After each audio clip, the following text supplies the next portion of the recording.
Pendidikan abad 21 harus dapat membekali peserta didik dengan keterampilan belajar dan berinovasi, keterampilan menggunakan dan memanfaatkan teknologi media informasi, dan kecakapan hidup untuk bekerja dan berkontribusi pada masyarakat. Keterampilan-keterampilan inilah yang dinamakan dengan konsep kecakapan hidup abad 21. Salah satu prasyarat untuk mewujudkan kecakapan hidup abad 21 adalah kemampuan literasi. Asesmen kompetensi minimum atau AKM dirancang untuk mengukur literasi membaca dan literasi matematika atau yang disebut numerasi. Asesmen literasi membaca bertujuan mengukur kemampuan untuk memahami, menggunakan, mengevaluasi, merefleksikan berbagai jenis teks untuk menyelesaikan masalah dan mengembangkan kapasitas individu sebagai warga Indonesia dan warga dunia agar dapat berkontribusi secara produktif di masyarakat. Sedangkan asesmen numerasi dilaksanakan untuk mengukur kemampuan berpikir menggunakan konsep, prosedur, fakta, dan alat matematika untuk menyelesaikan masalah sehari-hari pada berbagai jenis konteks yang relevan untuk individu sebagai warga negara Indonesia dan dunia. Komponen asesmen literasi membaca dan numerasi dapat dibagi berdasarkan konten, proses kognitif, dan konteks. Berdasarkan konten, asesmen literasi membaca mengujikan beragam teks yang bersifat informasi dan teks fiksi. Sementara asesmen numerasi mengujikan bilangan, geometri dan pengukuran, data dan ketidakpastian, serta aljabar. Berdasarkan proses kognitif dalam asesmen literasi membaca, murid diuji kompetensinya dalam hal menemukan informasi, menginterpretasi, dan mengintegrasikan isi teks, serta mengevaluasi dan merefleksikan isi teks dengan konteks lain di luar teks.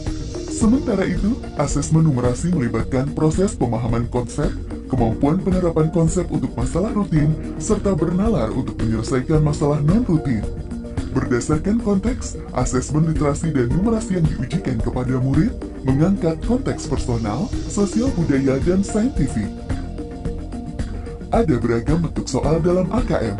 1. Pilihan ganda. Murid hanya dapat memilih satu jawaban benar dalam satu soal. 2. Pilihan ganda kompleks.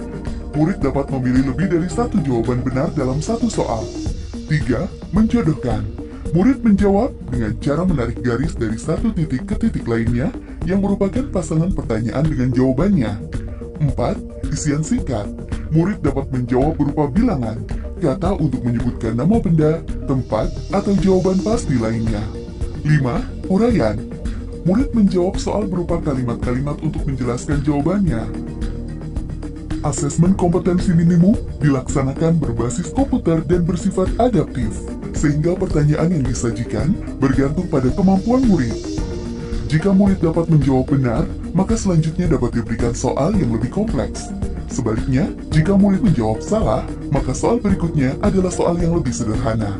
Peserta asesmen kompetensi minimum adalah seluruh satuan pendidikan, baik sekolah, madrasah, maupun satuan pendidikan kesetaraan.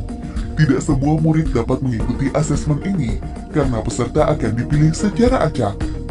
Setiap peserta asesmen kompetensi minimum mengerjakan 4 jenis tes, yaitu tes literasi membaca, tes numerasi, survei karakter, dan survei lingkungan belajar.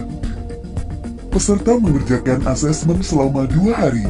Untuk jenjang SD atau MI dan paket A, asesmen dilaksanakan selama 75 menit per sesi tes dan pengisian angket selama 20 menit. Untuk jenjang SMP atau MTS dan paket B, serta jenjang SMA atau MA, SMK dan paket C, asesmen dilaksanakan selama 90 menit per sesi tes dan pengisian angket selama 30 menit. Hasil asesmen nasional tidak ditujukan untuk individual murid. Laporan hasil asesmen ditujukan untuk level sekolah dan daerah. Laporan ini digunakan sebagai alat refleksi diri sekolah untuk perbaikan pembelajaran. Laporan AKM juga tidak relevan untuk membuat pemeringkatan sekolah. Dengan asesmen kompetensi minimum literasi dan numerasi, kita siapkan para penerus bangsa yang mampu menghadapi